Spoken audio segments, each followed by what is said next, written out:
So hello everyone, welcome to class studies. मैं लव शुक्ला आज आपको पढ़ाने जा रहा हूँ क्लास 8th का चैप्टर फर्स्ट, जो कि पॉलिटिकल साइंस का है, जिसका नाम है द इंडियन कॉन्स्टिट्यूशन। ठीक है, पहले तो हम लोगों ने इस चैप्टर का मीनिंग हमारी वीडियो के फर्स्ट पार्ट में देख लिया था। ठीक है, और हमें हमारे कॉन्स्टिट्यूशन की क्यों ज़रूरत है वो भी हमने अपनी वीडियो के फर्स्ट पार्ट में देखा था। और सेकंड पार्ट वाले जो वीडियो थी हमारी, उसमें हमने और भी अच्छे से इन चीज़ों को समझा था। जो आज का बेसिकली होने वाला है उसमें हम लोग क्या पढ़ेंगे कि हमारी जो कॉन्स्टिट्यूशन है, ठीक है, इंडियन कॉन्स्टिट्यूशन है। कॉन्स्टिट्यूशन का मीनिंग आपको पहले भी बता चुके हैं हम लोग, ठीक है, पिछली क्लास में। कॉन्स्टिट्यूशन का बेसिकली मीनिंग होता है संविधान, जिसमें सेट ऑफ रूल्स होते हैं। तो उसके कुछ की फीचर्स पढ़ेंगे, उसकी अच्छाइयाँ पढ़ेंगे कि क्या क्या उसमें अच्छाइयाँ हैं जो हमारी कंट्री ने अपनाई हैं। ठीक है, तो स्टार्ट कर देते हैं इस कॉन्सेप्ट को। हमने पिछली क्लास में यहाँ तक पढ़ चुके थे। ठीक है, तो आज हम लोग यहीं से स्टार्ट करेंगे। ठीक है, और अगर आपको मेरी वीडियो का फर्स्ट पार्ट या फिर सेकंड पार्ट देखना हो तो आप मेरी वीडियो के डिस्क्रिप्शन में जा सकते हैं या फिर ऊपर आई बटन पर क्लिक करिए, आपको मेरी वीडियो मिल जाएगी। ओके, स्टार्ट करते हैं। The member of the constitutional assembly had a huge task before them. ठीक है, जब वो कॉन्स्टिट्यूशन बना रहे थे उससे पहले जो कॉन्स्टिट्यूशन असेंबली के मेंबर थे, अब एक बार दोबारा इन चीज़ों को समझ लेते हैं। कॉन्स्टिट्यूशन क्या होता है? एक सेट ऑफ रूल, एक ऐसी किताब जहाँ पर क्या लिखे होते हैं, खूब सारे रूल्स लिखे होते हैं जो कि हम लोगों को जिनका पालन करना होता है। ठीक है, अब ये जो कॉन्स्टिट्यूशन है इसको भी तो किसी ने बनाया ही होएगा ना। तो अब वो जो मेंबर्स थे जिन्होंने इस कॉन्स्टिट्यूशन को बनाया था, उनकी उनके मन में क्या चल रहा था, ठीक है, उनके साथ क्या हो रहा था उस टाइम पर, वो हम लोग अभी देखेंगे। पहले तो देख लेते हैं कॉन्स्टिट्यूशन हमारा कब बना था दोबारा। ठीक है, 19 कब से बना था? 1946 से बनना चालू हो गया था, और कब तक बना था? 1950 तक बन चुका था। ओके, बेसिकली हमारा कॉन्स्टिट्यूशन 1950 तक बन गया था। मतलब कितने साल लग गए?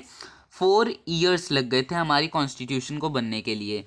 ओके, अब ये जो 4 साल थे बीच के, अब इनमें वो जो कॉन्स्टिट्यूशन असेंबली मतलब जो लोग कॉन्स्टिट्यूशन बना रहे थे, ठीक है, जहाँ पर वो बना रहे थे उसे हम लोग क्या कहते हैं? कॉन्स्टिट्यूशन असेंबली कहते हैं। ओके, तो बेसिकली उनके ऊपर बहुत बड़ा टास्क था एक कॉन्स्टिट्यूशन को बनाने का। क्यों था वो बड़ा टास्क? क्योंकि उन्हें पूरी कंट्री के बारे में लिखना था। अब ये जो इंडिया है, इंडिया एक ऐसी कंट्री नहीं है जहाँ पर सिर्फ एक ही धर्म के लोग रहते हो। यहाँ पर बहुत सारे धर्म के लोग रहते हैं, हिंदू, मुस्लिम, सिख, ईसाई, और डिफरेंट लैंग्वेजेस भी होती हैं। ठीक है, कैसी होती हैं? कोई बोलता है पंजाबी, हरियाणवी, ठीक है, मराठी और चेन्नई कन्नड़ बोलता है, कोई ऐसी भाषाएं बोलते हैं। तो एक ऐसी कंट्री जहाँ पर इतनी सारी भाषाएं बोल ली जाती है, इतनी सारी क्या बोलते हैं, रिलीजन है, वहाँ पर क्या है, ऐसे आराम से तो कॉन्स्टिट्यूशन बन नहीं जाएगा 1-2 सालों में। तो कितने साल लगे? 4 इयर्स लगे थे हमें हमारा कॉन्स्टिट्यूशन बनाने में। और ये जो लोग बना रहे थे ना, इनके ऊपर बहुत ज़्यादा क्या आ गई थी, टेंशन आ गई थी हमारे कॉन्स्टिट्यूशन बनाने के लिए। Also in the constitution was begin right and India was going through considerable turmoils. May be आप लोगों को ये पता ही होगा कि कॉन्स्टिट्यूशन कब से बना था। एक बार इसे दोबारा देखते हैं। 1946 से बनना चालू हो गया था। कब तक? 1940 कितने, कब तक? 1950 तक बन गया था, सॉरी। ठीक है, अब इतने में वो बन गया था। अब वो 1950 तक बन गया, मतलब क्या है अब? और हमारी जो कंट्री है वो कब आज़ाद हुई थी, मतलब कब उसे फ्रीडम मिली थी? 1947 में। ठीक है, 47 में हमारी कंट्री को आज़ादी मिली थी। ठीक है, अब ये जो ईयर बीत रहा था, ठीक है, तो इधर इन लोगों को बहुत सारी टेंशन झेलनी पड़ रही थी। क्यों? क्योंकि हमारी कंट्री अभी तक पूरी तरीके से आज़ाद नहीं हुई थी। ठीक है, 1 ईयर पहले से ही हमने ये बनाना चालू कर दिया था। और ये क्यों बनाना चालू कर दिया था ये मैंने अपना जो सेकंड पार्ट है उसमें बता रखा है, आप उसमें जाकर देख सकते हैं। ओके, उन लोगों को बहुत सारी मुश्किलों से झेलना पड़ रहा था इन ईयर्स के बीच में जब वो लोग कॉन्स्टिट्यूशन बना रहे थे। The partitions of the country into India to Pakistan was imminent. Some of the princely state remain undecided about their future and social economic condition of the vast people appear dismal। अब क्या हुआ था उसी समय? क्या हुआ था? पाकिस्तान जो है, अब ये जो ब्रिटिश थे ये गए तो गए, इन्होंने पाकिस्तान को भी भड़का दिया कि तुम लोगों को ना, पाकिस्तानी तो पहले इंडिया में ही थे, ठीक है, तो इंडिया का मैप बहुत बड़ा था, बट पाकिस्तान ने अपनी अलग जगह मान ली थी। ठीक है, तो ये किसने किया था? ब्रिटिश ने किया था, और उन्हें बोल दिया था कि तुम लोगों को अपनी अपनी जगह मांगनी चाहिए इंडिया से। तो इधर क्या हुआ था, इंडिया का डिवीज़न भी हो गया था। अब ऐसी सिचुएशन में क्या होगा जब इंडिया का डिवीज़न भी हो रहा है, और जो प्रिंसली स्टेट थे जहाँ पर राजा रूल कर रहे थे, क्योंकि पहले तो वो था नहीं ना, पहले तो ब्रिटिश थे और राजा थे, तो अब राजा भी सोच रहे थे कि हमारी जो स्टेट है उसका फ्यूचर में क्या होगा। और हमारी इंडिया की जो सोशल इकोनॉमिक कंडीशन है वो भी डाउन हो गई थी। सोशल इकोनॉमिक कंडीशन मतलब हमारी कंट्री के पास कुछ पैसे होते हैं ना, तो वो भी बिल्कुल गिर गए थे, क्योंकि ब्रिटिश ने हमारी कंट्री को एकदम लूट लिया था। All of these issue played the mind of member of constitution assembly as they draft the constitution। ये जितनी भी चीज़ें थी ये सारी किसके माइंड में चल रही थी? कॉन्स्टिट्यूशन असेंबली के मेंबर्स के अंदर, जब वो क्या कर रहे थे, कॉन्स्टिट्यूशन को ड्राफ्ट कर रहे थे, जब वो बना रहे थे। The rose to occasions and gave this country a visionary document that reflect a respect maintaining diversity while preventing national unity। और इससे उन्होंने क्या किया, एक अच्छा कॉन्स्टिट्यूशन बना पाए जिससे हमारी जो कंट्री है वो एक यूनिटी में आ गई, एक साथ जुड़ गई। ठीक है, अब हमने ऊपर का पढ़ लिया कि हमारी जो कंट्री का कॉन्स्टिट्यूशन है वो कैसे बना। अब नीचे कुछ की फीचर्स दे रखे हैं हमारे कॉन्स्टिट्यूशन के। ठीक है, हमने ये तो देख लिया। सबसे पहले अगर हमें ये की फीचर्स बता रहे हैं कॉन्स्टिट्यूशन की, अच्छा ये बता रहे हैं, तो पहले ये भी तो बताना चाहिए ना कि कॉन्स्टिट्यूशन कैसे बनाए। तो वो तो हमने जान लिया कि अभी कि हमारा जो कॉन्स्टिट्यूशन था वो कैसे बनाए। अब देखते हैं उसके की फीचर्स क्या हैं, उसकी अच्छाइयाँ क्या है। ठीक है, तो नीचे कुछ की फीचर्स लिखे हुए हैं। While reading these, keep in mind the above mentioned concept of diversity, unity, social, economic reforms। अब जब आप ये जितनी भी नीचे चीज़ें हैं ना, इन चीज़ों को जब पढ़ोगे तो जो भी कॉन्सेप्ट अभी हमने ऊपर पढ़े थे कि क्या क्या हो रहा था, सोशल इकोनॉमिक कंडीशन इंडिया की घट गई थी, डाइवर्सिटी यूनिटी नहीं आ पा रही थी हमारे अंदर। ठीक है, हमें ये सबको, इन सब चीज़ों को कंसीडर कर कर इन्हें पढ़ना होगा। ओके, स्टार्ट करते हैं। सबसे पहले जो हमारा कॉन्स्टिट्यूशन का की फीचर वो क्या है? फेडरलिज्म। अब ये जो वर्ड है फेडरलिज्म, इसका क्या मतलब होता है एक्चुअल में? फेडरलिज्म मतलब होता है, जैसे हमारी कंट्री है इंडिया। ओके, इंडिया में हमने अपनी गवर्नमेंट को कितने पार्ट्स में डिवाइड कर रखा है? इंडिया में हमने अपनी गवर्नमेंट को कितने पार्ट्स में? 3 पार्ट्स में डिवाइड कर रखा है। कौन कौन से हैं वो पार्ट्स? एक तो यहाँ पर लिखा होगा, ठीक है, we have government state level की है एक, ठीक है, और एक है सेंट्रल लेवल की। अब ये जो थर्ड लेवल की गवर्नमेंट कौन सी होती है? पंचायती राज, इसमें बता रखा है। ठीक है, तो हमारी जो गवर्नमेंट है, ठीक है, ऐसी कंट्री जहाँ पर गवर्नमेंट को 3 पार्ट्स में डिवाइड कर दिया जाता है उसे हम लोग क्या कहते हैं? Federal government. ठीक है, हमारी जो कंट्री है वो क्या है? फेडरल है। हमारी कंट्री में क्या है? फेडरलिज्म है। ओके, बस यही बताया यहाँ पर। We looked at the function of state government in the class 7 book and this will. अब देखिए, हमने क्लास 7 में हमने स्टेट लेवल की गवर्नमेंट के बारे में पढ़ा। क्लास 6 जो थी उसमें हमने पढ़ा था कि हमारी जो फर्स्ट लेवल पंचायती राज होती है वो कौन होती है। और जो ये वाली बुक है, इसमें हम लोग क्या पढ़ेंगे? सेंट्रल गवर्नमेंट के बारे में। ठीक है, एक बार दोबारा रिवाइज कर लेते हैं। पंचायती राज कहाँ पर बिठाई जाती है? ये गाँव में बिठाई जाती है। ठीक है, गाँव का जो लेवल होता है उधर हम लोग क्या कहते हैं? इसे पंचायती राज। अगर हम लोग स्टेट की बात करें तब उसे क्या कहते हैं? Local government. अब स्टेट की बात आती है, जबकि स्टेट को गवर्न करना है, ठीक है, तब क्या, जैसे दिल्ली को गवर्न करना है तो तब क्या होते हैं? उससे क्या बोलते हैं? स्टेट गवर्नमेंट कहते हैं। जैसे मनीष सिसोदिया हमारी दिल्ली को गवर्न कर रहे हैं। सेंट्रल लेवल गवर्नमेंट कौन सी होती है? जो एकदम ऊपर जाकर मतलब जैसे प्राइम मिनिस्टर हो गए, वो पूरी कंट्री को गवर्न करती है। ठीक है, ये डिवीज़न क्यों कर रखी है? ताकि हमारी ये जो कंट्री है ना, ये बहुत बड़ी है। ठीक है, इसे कोई एक पर्सन तो इसे चला नहीं सकता, तो हमारी कंट्री को बहुत सारे लोगों को चलाना पड़ता है जिससे हमारी जो कंडीशन है वो सही रह पाए। इसलिए हमने ये जो डिवीज़न है गवर्नमेंट का उसे कर रखा है, और लोगों में कोई ये नहीं आ जाए कि ये छोटा है ये बड़ा है, डिस्क्रिमिनेशन, ये सारी चीज़ें ना पाए। इसलिए हमारी गवर्नमेंट जो है वो कितने पार्ट्स में? 3 पार्ट्स में डिवाइड कर रखी है। तो यहाँ पर हमें क्लियर हो गया कि हमारी गवर्नमेंट का मतलब हमारे कॉन्स्टिट्यूशन का फर्स्ट की फीचर्स कौन सा है? फेडरलिज्म है। ठीक है, अब जो सेकंड की फीचर है वो क्या है? Parliamentary form of government. ये पार्लियामेंट्री फॉर्म ऑफ गवर्नमेंट क्या होता है, इसे देखते हैं। The difference of the government that you just read about the consist of representative who elect by the people. हम लोग पार्लियामेंट्री फॉर्म ऑफ गवर्नमेंट को नेचुरली समझते हैं। पार्लियामेंट्री फॉर्म ऑफ गवर्नमेंट कौन सी होती है? पार्लियामेंट आप लोगों ने अगर नहीं देखा तो आपको पता चल जाएगा कि पार्लियामेंट होता क्या है। पार्लियामेंट एक हाउस होता है, ठीक है। अब ये जो पार्लियामेंट है, मैं इस शॉर्ट फॉर्म में लिख रहा हूँ, ठीक है। ये जो पार्लियामेंट है इसे हमने दो पार्ट्स में डिवाइड कर रखा है। फर्स्ट पार्ट कौन सा है? लोअर हाउस, मतलब लोकसभा, ठीक है, लोकसभा। और जो दूसरा पार्ट क्या है वो है राज्यसभा, ठीक है। ये पुरानी डिवीजन है, इसे कहते हैं राज्यसभा। हमारा जो पार्लियामेंट है उसे दो पार्ट्स में डिवाइड कर रखा है, एक तो लोकसभा, एक राज्यसभा। और इन सब के हेड कौन होते हैं? इन सब के हेड क्या होते हैं? प्राइम मिनिस्टर प्राइम मिनिस्टर नहीं, सिर्फ प्रेसिडेंट होते हैं इनके हेड, ओके। अब ये जो पार्लियामेंट बना रखा है, ये जो हाउस बना रखा है, इसे बनाया ही क्यों है, ठीक है, इसकी क्या ज़रूरत है वो पढ़ते हैं। इसकी हमारी कंट्री में, ताकि हमारी कंट्री में रूल आ सके, ठीक है। जैसे अगर कोई रूल पास हुआ, जैसे एसएससी का रूल पास हुआ था, ठीक है, जिसमें बताया था कि 27% of seats are reserve for SECB। वैसे ये वाला कॉन्सेप्ट अभी आपके में नहीं आया होगा, तो दूसरा ले लेते हैं। आज के अभी जो चल रहा है, जैसे किसान मूवमेंट हो गई, ठीक है, किसानों का जो चल रहा है, ठीक है, ये सबसे पहले कहाँ से पास हुआ है? पार्लियामेंट से पास हुआ है, ठीक है। तो उन्होंने तो हामी भर दिया है। तो पार्लियामेंट बेसिकली क्या होता है? पार्लियामेंट होता है अगर कोई लॉ पास होता है, कुछ भी पास होता है, तो उधर से एग्री करवाना होता है। अब जैसे एग्जांपल लेते हैं लोकसभा, ठीक है। लोकसभा किस लिए होती है?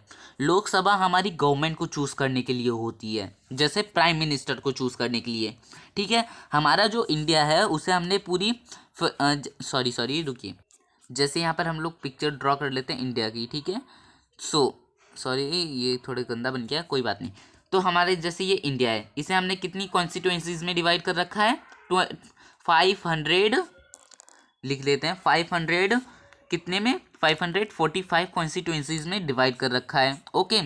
जिसमें से हमारी जो गवर्नमेंट है वो कहाँ से चुनी जाती है? हर एक स्टेट या फिर हर एक स्टेट को क्या क्या है, वहाँ पर एक जना खड़ा होता है किसी भी पार्टी का, ठीक है, और उसे देखे जाते हैं कितने मेंबर्स, मतलब कितने लोग वोट करते हैं। अब जिस स्टेट में जितनी ज़्यादा सीटें बनी होंगी वो क्या बनेगी? आगे जाकर क्या बनेगी? हमारी गवर्नमेंट बन जाएगी, ओके।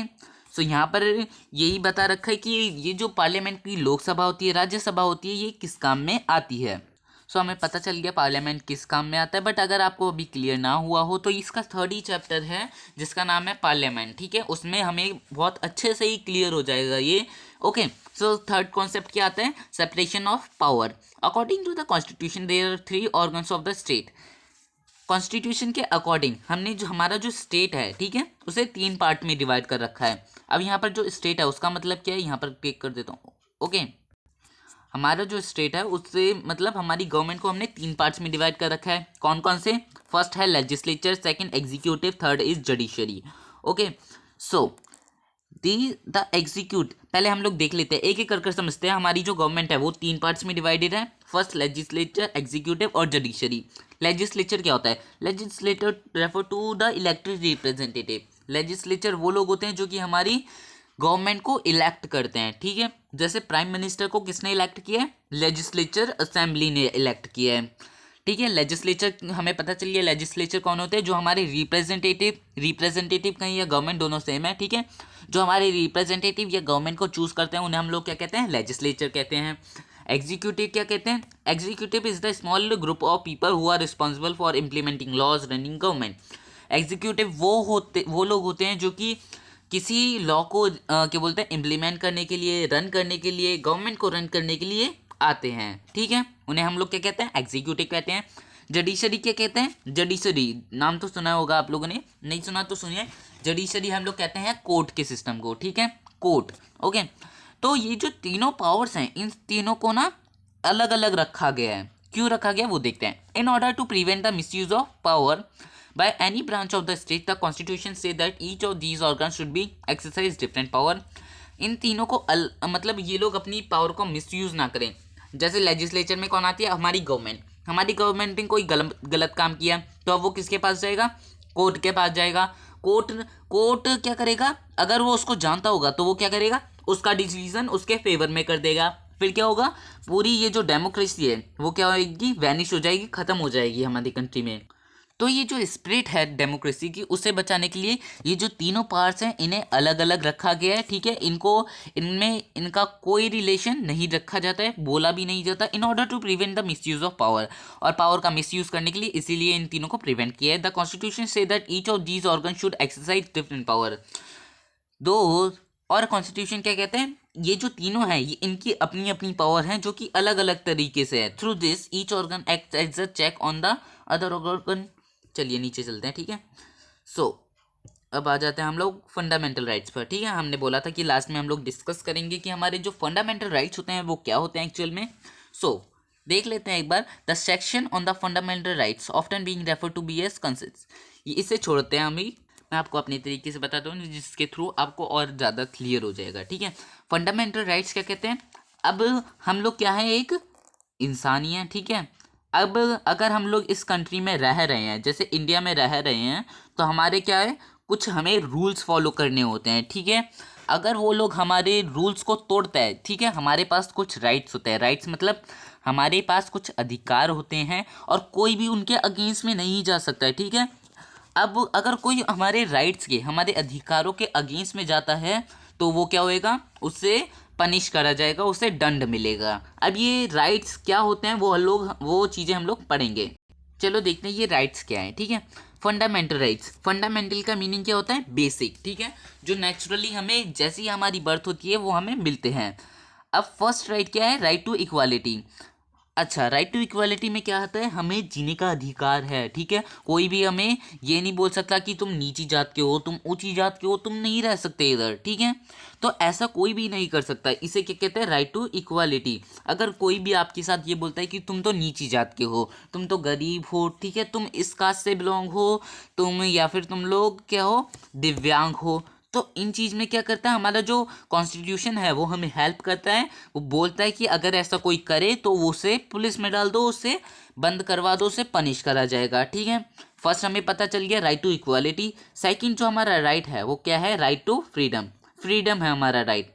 फ्रीडम मतलब this include the right to freedom to speech and express, the right to form association, right to move freely and resist any part of the country. अब ये जो है राइट टू फ्रीडम, इसमें क्या बोलते हैं, हमें बोलने का अधिकार है और अपनी जो फीलिंग्स हैं, ठीक है, उन्हें एक्सप्रेस करने का अधिकार है। बोलने का कैसा अधिकार, मतलब इसका मतलब ये नहीं है कि किसी को भी गाली दे देनी है, नहीं। इसका मतलब है हम लोग अपनी बात रख सकते हैं। अगर हमें गवर्नमेंट पसंद नहीं है कि हमारी ये वाली गवर्नमेंट है, हमें ये गवर्नमेंट नहीं चाहिए, तो ये हम लोग बात आगे जाकर रख सकते हैं। इसके लिए कुछ प्रोसेस होता है वो हमें करना चाहिए, ठीक है। और एक्सप्रेस, ठीक है, हमारी क्या फीलिंग है वो हम लोग बता सकते हैं। The right to form association, हम लोग एसोसिएशन फॉर्म कर सकते हैं, ठीक है। और क्या क्या कर सकते हैं, राइट टू मूव फ्रीली, और फ्रीली मूव कर सकते हैं, कहीं पर भी जा सकते हैं। हमें ऐसा नहीं है कि कोई रोक दे कि यहाँ पर नहीं जाना तुम्हें, ये तो हमारी जगह है, ऐसा कोई नहीं कर सकता, ठीक है। Reside in any part of the country, okay. So हमें फ्रीडम पता चल गया कि हमें जीने का अधिकार है, हमें बोलने का अधिकार है, हमें अपनी फीलिंग्स को एक्सप्रेस करने का अधिकार है, क्योंकि we are live in the country and we have all the rights, ठीक है। तो सेकंड फंडामेंटल राइट्स कौन सा है, राइट टू फ्रीडम, ये भी क्लियर हो गया। जो थर्ड राइट है वो क्या है, राइट टू अगेंस्ट एक्सप्लॉइटेशन। इसका मतलब क्या होता है, the constitution prohibits trafficking, forced labours and children working under 14 of age. अब राइट टू एक्सप्लॉइटेशन का मतलब क्या होता है, ऐसा काम करवाना जो इंसान नहीं कर सकता। जैसे अगर कोई बच्चा 14 साल से कम है और अगर आप उससे काम करवा रहे हो तो ये क्या कहा जाता है, ये सीधा राइट्स के अगेंस्ट में है और उसे कहा जाएगा, उसे पनिश करा जाएगा, ओके। और अगर आप किसी लेबर को, लेबर मतलब जो एक कंपनी में, जैसे कोई एक कंपनी में काम कर रहा है, ओके, और उसकी इनकम है 8,000 और वो काम कितने 8 घंटे करता है और उसकी इनकम क्या है 8,000 है, और आप उसे 10 घंटे काम करवा रहे हो और उससे कितने दे रहे हो 7,000 दे रहे हो, तो इस जगह क्या होएगा, आपको पनिश करा जाएगा। अब ये हमें क्लियर हो गया राइट टू एक्सप्लॉइटेशन क्या होता है। अब right to freedom of religion, right मतलब हमारे पास अपना रिलीजन रखने का राइट है कि हम लोग अपना ये रिलीजन रख सकते हैं, मुस्लिम रख सकते हैं, हिंदू रख सकते हैं, सिख रख सकते हैं, ईसाई रख सकते हैं, और जब हमारा मन चाहे तब हम लोग अपने रिलीजन, जो भी है हमारा रिलीजन, उसे चेंज कर सकते हैं, ओके। तो इसे एक बार पढ़ लेते हैं। Right to freedom is provide to all citizen, every person has the right to practise. मतलब हमारे पास ये राइट है कि हम लोग अपनी पूजा कर सकते हैं, हमें जो भी चीज़ें चाहिए वो हम लोग ला सकते हैं। अब फोर्थ राइट भी पता चल गया, फोर्थ फंडामेंटल राइट पता चल गया, ठीक है, ये रहा। अब जो फिफ्थ है वो पढ़ते हैं, कल्चर एंड एजुकेशनल राइट। हमारी जो कल्चर है और एजुकेशन है उस पर हमारा राइट है, मतलब हमें कोई भी एजुकेशन मतलब पढ़ने से रोक नहीं सकता। हमारा अगर कल्चर है कि हमें बिल्ली की अगर रास्ता काट कर चली जाती है तो नहीं जाना, तो ऐसे कोई नहीं रोक सकता। या फिर हमारा पुरानी ना एक संस्था चली जा रही है या फिर कोई रीति रिवाज चला जा रहा है, तो हमें कोई भी ऐसे मना नहीं कर सकता कि आप इसे नहीं कर सकते। बट अगर वो कॉन्स्टिट्यूशन की स्पिरिट, कॉन्स्टिट्यूशन की आत्मा से अलग है, ठीक है, उसे फेट पहुंचाता है, उसे दर्द देता है, तो उसे हम लोग क्या कर सकते हैं, उसे पनिश कर सकते हैं। सिक्स क्या कहता है, right to constitution remedies. Okay, अब ये जो सिक्स राइट है, ठीक है, ये क्या बताता है कि हमें अगर कुछ ऐसा लगता है कि कोई हमारे साथ गलत काम हो रहा है और हमें कोर्ट के पास जाना चाहिए, तो हम लोग जा सकते हैं। कोई भी ऐसा नहीं है कि हमें रोक दे कि तुम कोर्ट के पास नहीं जा सकते, हम लोग तुम्हें रोक लेंगे, ऐसा कोई नहीं कर सकता, ठीक है। हमारे पास राइट है किसी भी जगह किसी भी कोर्ट में जाने का। ओके, ये क्लियर हो गया हमें। सो यहाँ पर हमारी जो सिक्स फंडामेंटल राइट्स थे वो हमें क्लियर हो गए हैं। बेसिकली ये जो जितने भी राइट्स हैं, ठीक है, ये सारे किस में आते हैं, ये पूरा एग्जाम में आता है हमारे। ओके, तो इन चीज़ों को हमें लर्न कर कर रखना है। सो चलो अब नीचे चल लेते हैं। सो हमारा पता चल गया, हमने 4 चीज़ें पढ़ ली। हमारा कॉन्स्टिट्यूशन कैसे, हमारी की फीचर्स पता है हमें, कितने कितने 4 पढ़ लिए, कौन कौन से। हमारी जो पावर्स है उन्हें सेपरेट करा गया, जैसे जडिशरी हो गई, ठीक है, जडिशरी और लेजिस्लेचर और एग्जीक्यूटिव, ठीक है, इन 3 पार्ट्स में। मतलब ये तो पहला हो गया फर्स्ट की फीचर। सेकंड कौन सा है, फेडरलिज्म है हमारे कॉन्स्टिट्यूशन में या फिर हमारी कंट्री में। थर्ड कौन सा है, और क्या बोलते हैं, पार्लियामेंट है, ठीक है, थर्ड भी हमें पता चल गया। और फोर्थ क्या है, फोर्थ अभी अभी पढ़ा है, क्या है, फंडामेंटल राइट्स का। सो अब ये जो फर्स्ट है सेक्युलरिज्म, इसे पढ़ते हैं, ठीक है। इसे भी हम लोग बेसिकली इतना लंबा पैराग्राफ नहीं पढ़ेंगे, सीधा सीधा समझते हैं। A secularism state is one in which there is not official promote any religion as the state reason, ठीक है। मतलब ऐसा नहीं है कि कोई भी अगर ऐसा स्टेट आ गया, ठीक है, जस्ट लाइक दोबारा एग्जांपल लेते हैं, ठीक है, जैसे ये दिल्ली समझ लो, यहाँ का जो यहाँ का जो चीफ मिनिस्टर है जैसे मनीष सिसोदिया, ठीक है, वो हिंदू हैं, ठीक है, और उन्होंने कह दिया कि ये जो दिल्ली है ना ये पूरी हिंदुओं में यहाँ पर सिर्फ हिंदू रहेंगे, यहाँ पर मुस्लिम कोई भी नहीं रह सकता। अब क्या ऐसा हो सकता है, नहीं, ये बिल्कुल भी नहीं होएगा, क्योंकि हमारा कॉन्स्टिट्यूशन इससे बचाता है हमें कि अगर कोई भी, हमें जीने का अधिकार है चाहे वो कुछ भी हो, ठीक है, हम लोग हिंदू हैं मुस्लिम हैं इससे कोई फर्क नहीं पड़ता, ठीक है। सेक्युलरिज्म यही बोलता है कि हमारी जो कंट्री है वो सेक्युलर रहनी चाहिए। A secular state is one in which the state does not officially promote, ऐसा स्टेट या फिर ऐसी कंट्री जो कि किसी एक रिलीजन को प्रमोट ना करती हो, जो सिर्फ एक रिलीजन को मानती ना हो। हमारी कंट्री सेक्युलरिज्म है, यहाँ पर सेक्युलरिज्म है क्योंकि ये सारे रिलीजन को मानती है, हिंदू को मानती है, मुस्लिम को मानती है, सिख को मानती है, ईसाई को मानती है। बट अगर उसी जगह हम लोग देखें यूएसए को, यूएसए मतलब अमेरिका को जब देखें तो वहाँ पर किसे प्रमोट किया जाता है, क्रिश्चियंस को प्रमोट किया जाता है, इस, ठीक है। तो बेसिकली यहाँ पर हमें ये कॉन्सेप्ट क्लियर हो गया कि सेकुलरिज्म में भी क्या होता है। तो यहाँ पर हमारा ये जो पूरा था ये भी खत्म हो जाता है। सो यहाँ पर आ जाती है हमारी एक्सरसाइज। तो चैप्टर तो ख़त्म ही हो गया। तो thanks for watching my video. So अगर आपको कोई भी डाउट हो इन कॉन्सेप्ट में, ठीक है, या फिर आपको इस चैप्टर के नोट्स चाहिए हो, तो मैं डिस्क्रिप्शन में लिंक दे दूंगा, या फिर मेरे कमेंट सेक्शन में अगर आपको कोई भी डाउट हो तो बोल देना, मैं फुल सपोर्ट करूंगा, या फिर आपके डाउट के ऊपर खुद वीडियो भी बना दूंगा। ओके, सो लाइक करना, शेयर करना वीडियो को, ताकि और लोगों के पास भी पहुंच सके और वो भी कुछ ज्ञान प्राप्त कर सके, ठीक है। और सब्सक्राइब करना और साइड में बेल आइकन भी दबा देना, जिससे आप मेरी जो नोटिफिकेशन है वीडियोज़ की वो ना मिस करें। So thank you guys.